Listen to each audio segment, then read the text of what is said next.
Okay lang po. Ayan, very good. So, meron tayong bago kasama ngayon, no? Siya, magpapakilala muna siya. Pangalan mo? Ako po si Gerard Yon MCC. Gerard Yuan Season. Ayan, ilang taon ka na, Yuan? Ano po? 10. 10, very good. So, anong grade ka na? Grade 4 ka rin ba? Opo.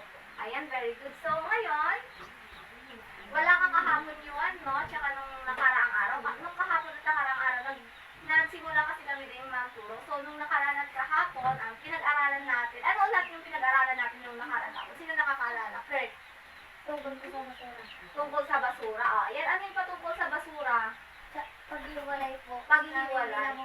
Ayan, very good si Kurt. So, si po sa paglilinis. paglilinis, ayan, very good. So, yung nakahapon, pinag-aralan namin yung pagtungkol sa pag-segregate ng mga basura, pag-recycle ng mga basura, kung ano yung mga nagiging epekto ng mga basura. Yun yung mga pinag-aralan namin kahapon, yun. So, kahapon nandito si Dylan, ngayon, wala siya. So, ngayon naman, ang aaralin natin, gusto ko i-test yung kakayahan nyo or abilidad nyo sa mathematics. So, nagma-mathematics na kayo, no? Familiar na kayo sa mathematics addition. Ayan, so addition, subtraction. Ayan, familiar na din kayo. So, mathematics addition, single digit, familiar na kayo, madali na sa inyo yun. So, example nga ako ng mathematics single digit. Pag sinabi natin 9 plus 9, correct, anong sagot pag sinabi 9 plus 9? 18, very good. Correct. So, Carlex, pag sinabi natin 7 plus 7, 14, very good. So, Yuan naman, pag sinabi natin Yuan 9 plus 7, 16, very good. Ayan, so familiar na kayo sa single digit mathematics. So, ngayon naman, iti-test ko yung ability nyo sa 2 digits mathematics. So, pag sinabi natin 13 plus 13, correct, anong sagot? 13 plus 13? 26, very good. So, pag sinabi naman natin 33 plus 28, Yuan, pwede kang, sige, 33 plus 28. 33 plus 28. 62, very good, Yuan. So, pag sinabi naman natin 42 plus 40, Carlex, 42 plus 40. 42 plus 40.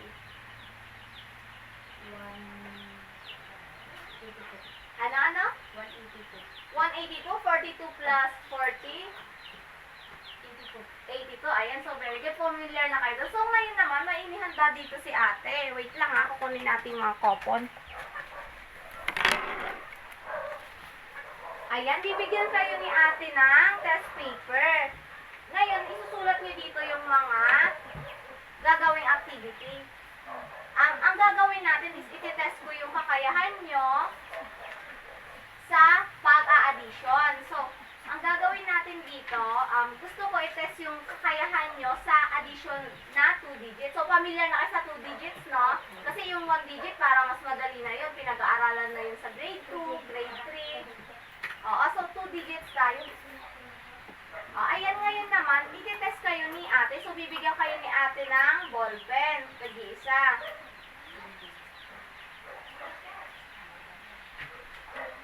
Ayan, ballpen.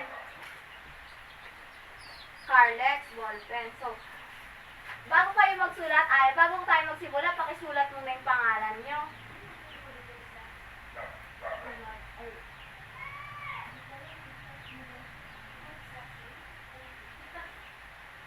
Ayan, so very good. Ngayon naman, iti-test na ni ate yung magtatanong si ate about sa mathematics. So, sasagutin niyo ito, okay lang? Handa na ba kayo? Ayan, so, ngayon, mag-a-addition si ate na ang gagawin niya is addition 2 digits. So, i-dictate ko na, okay lang ba na i-dictate na lang ni ate? Okay lang, Kirk? Ayan, so, i-dictate na ni ate. So, number 1, pasulat na lang. Pag sinabi natin 12 plus 13. 12 plus 13. Ayan. Number 2. 10 plus 11.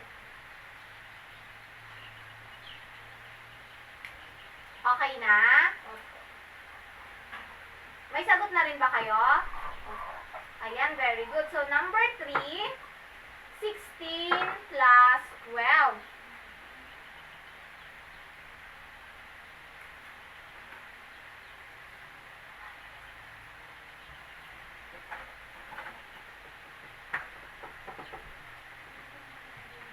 Ayan, 16 plus 12. So, next,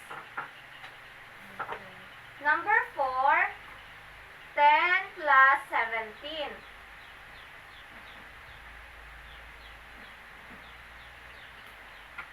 So, anong number na? I-edit ko na lang yun. Anong number na? 5 po. 5. Ayan. So, number 5, 11 plus 18. Ayan. Very good. Okay na? May sagot na? Ayan. So, yan yung mga sasagutan nyo. Ayan.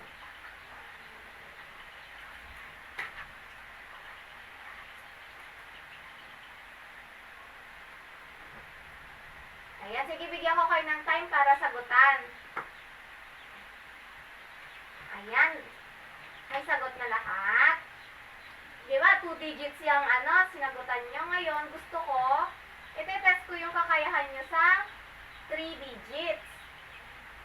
So, pag sinabi natin 3 digits, 3 numbers. Ayan, okay na? So, ready na kayo sa 3 digits? Sigurado? Okay, ibabasahin ulit ni ate yung yung i-dictate ni ate, isusulat nyo na lang. So, number 1, 123, third sulat, plus 123.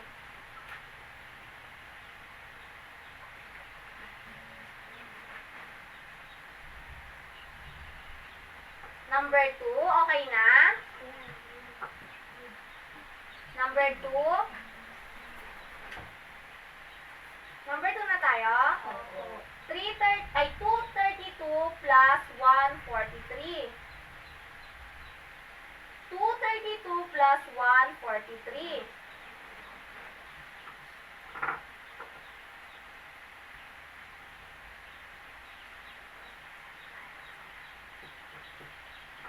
Anong number na? Number 3. So, number 3, 325 plus 167. 325 plus 167.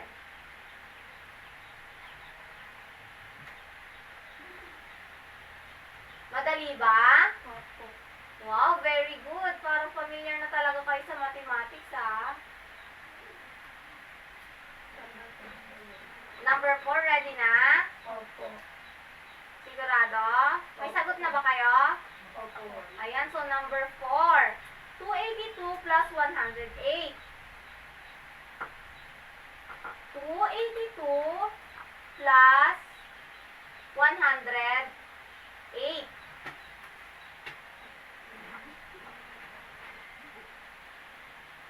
282 plus 108. Okay na? Ayan, very good. So, number 5 na, tama? Ayan, so number 5, 326 plus 122. 326 plus 122.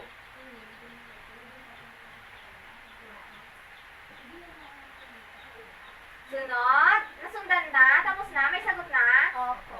Ayan. Sunod, number 5 na, no? Ayan, so, gusto ni ate na test niya na yung kakayahan nyo sa mathematics. Okay lang ay sa addition. So, okay lang ba mag-subtraction tayo? Okay lang sa inyo. So, ite-test ko muna kayo sa subtraction. Familiar na kayo sa subtraction. Pag sinabi natin subtraction, minus. So, pag sinabi natin addition, plus. Ayan, familiar na kayo. So, ngayon, gagawin natin is, magtatanong muna si ate, tapos sasagutin nyo kung ano yung sagot doon. So, sa single digit muna tayo na subtraction. Gusto ko si Kurt magsagot. So, pag sinabi natin Kurt na 10 minus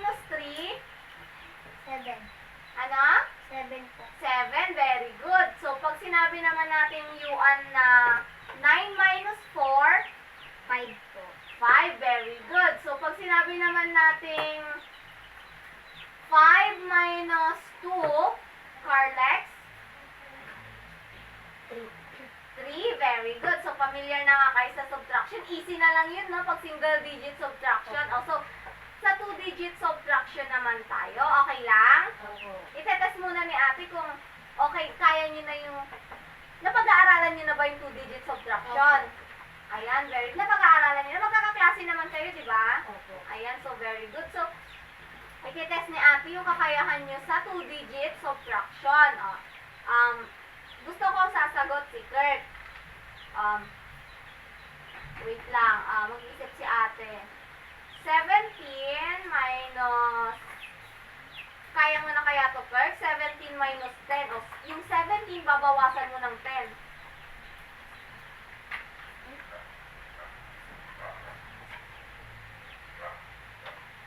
Seven. Ah? 7 po. 7 ang sagot. 17 minus 10. Tama ba si Kurt? Opo. 7 ang sagot. Very good. So, next naman. Itetest natin sa 2 digit si Yuan. Pag sinabi natin Yuan na 22 minus, hindi, mali. 24 minus 13. Pwede po ba? Oo, sige.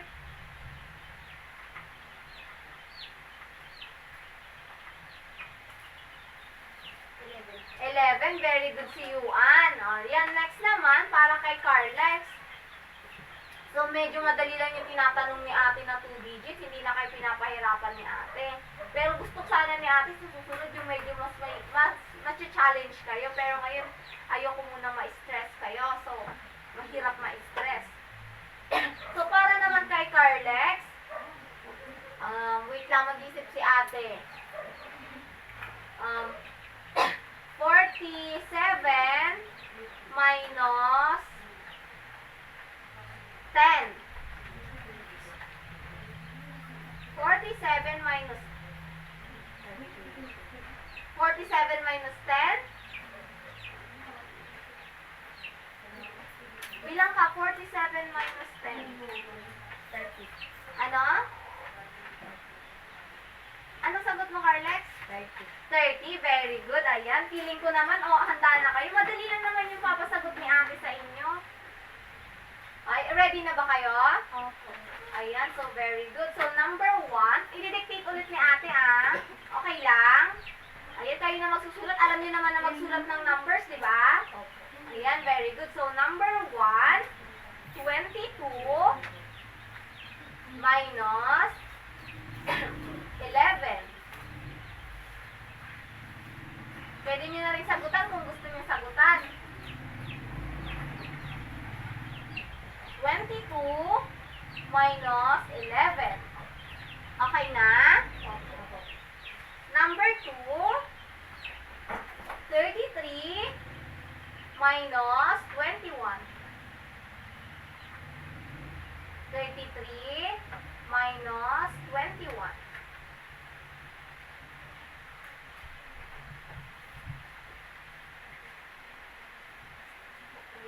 Okay na. So, anong number na tayo? Number 3. Tama? Opo. Ayan, so, number 3, 48 minus 18.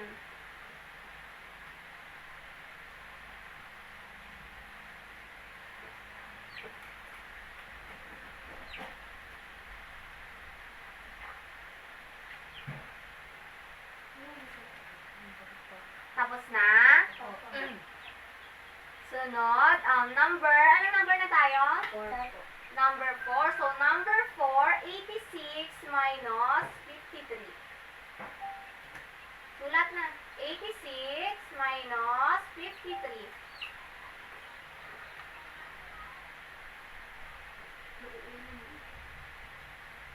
Saan ka check na kung nag-play? 86 minus 53. So, pwede na kayo magsagot. May sagot na? Opo. Very good. Ang bilis nyo magsagot, Anong number na? 5 po. Last number. So, last number na tayo. Number 5. So, number 5, huling tanong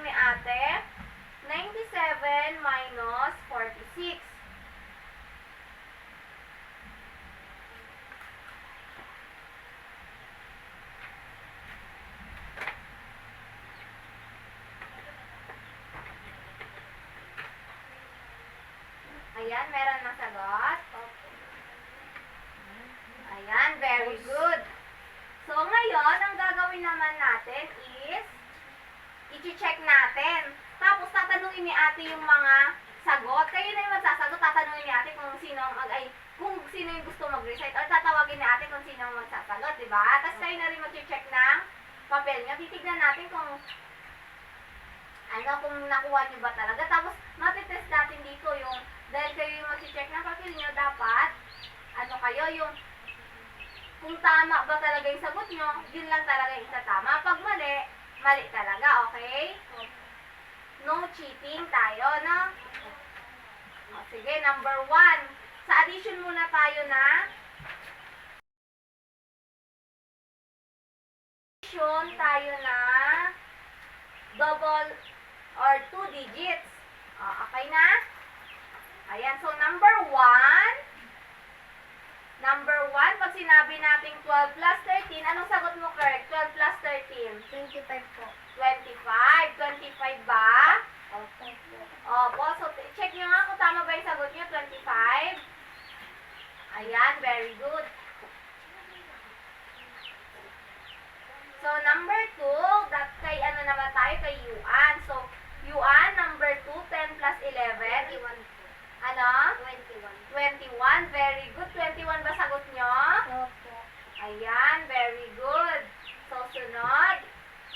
Number 3 naman kay Carlex. So, number 3, 16 plus 12. Anong sagot mo dyan, Carlex? Ano? 28. 28. Very good. So, 28 ba sagot nyo? Opo. Ayan, very good. Parang madali lang talaga sa inyo ang addition, no? So, number 4, si Yuan ang sasagot. So, number 4, 10 plus 17, Yuan, 27 po. 27, very good. Tama sagot nyo? Opo. Ayan, very good. So, number 5, 11 plus 18, anong sagot mo, Kirk? 29 po. 29, very good. 29 sagot nyo? Opo. Ayan, very good. Parang perfect nyo ata ang mathematics na yun, ah. So, sunod tayo sa 3 digits. So, sa 3 digits mathematics, ang number 1, 123 plus 123, anong sagot mo, Yuan? 246 po. 246. Anong sagot nyo dyan, Kurt? Tama ba? Opo. Ayan, very good. Parang ano talaga kayo, ha? Familiar na kayo sa mathematics na addition. So, number 2, 375 ang sagot. 375 sagot nyo? Opo. 232 plus 143. Anong sagot nyo? 375. Opo. Tama? Opo. Ayan, very good. So, number 3. So, anong sagot mo sa number 3, Carlex? 325 plus 167. 492. 492. Anong sagot nyo dyan? Tama? Opo. Tama sa'yo, Kirk? Very good. So, number 4, 282 plus 108. Anong sagot mo, Kirk? 390 po. 390. Very good. Tama yung sagot nyo? Ayan, very good. So, number 5, 326 plus 122. Anong sagot mo, Yuan? 440. Ayan, very good. 448. Tama yung sagot nyo? Opo. So, next na tayo sa subtraction na tayo. Pagod na ba kayo? Hindi pa, sigurado kayo? Opo. Ayan, so di ba, last na natin ito, checking na lang tayo after this, okay na. So, number 1 na tayo sa subtraction. Anong sagot mo sa number 1, Carlex? 22 minus 11? Anong sagot mo? 11. 11, very good. So, tama ba yung sagot nyo, 11? Opo. Ayan, very good. Yuan, tama sagot mo, 11? Very good. So, number 2, 33 minus 21. Anong sagot mo, Yuan? 12, very good. Tama ba kayo? Sir? Ayan, very good. So, number 3, 48 minus 18. Ano sagot nyo? Yuan? 30. Ano sagot mo? Tama ba sagot mo, Carlex? Tama? Ikaw, Kurt, tama? Opo. Ayan, very good. So, number 4. Ayan, number 4 na tayo. Number 4, 86 minus 53. Anong sagot mo, Kirk? 33 po. 33? 33 sagot niyo? Opo. Ayan, very good.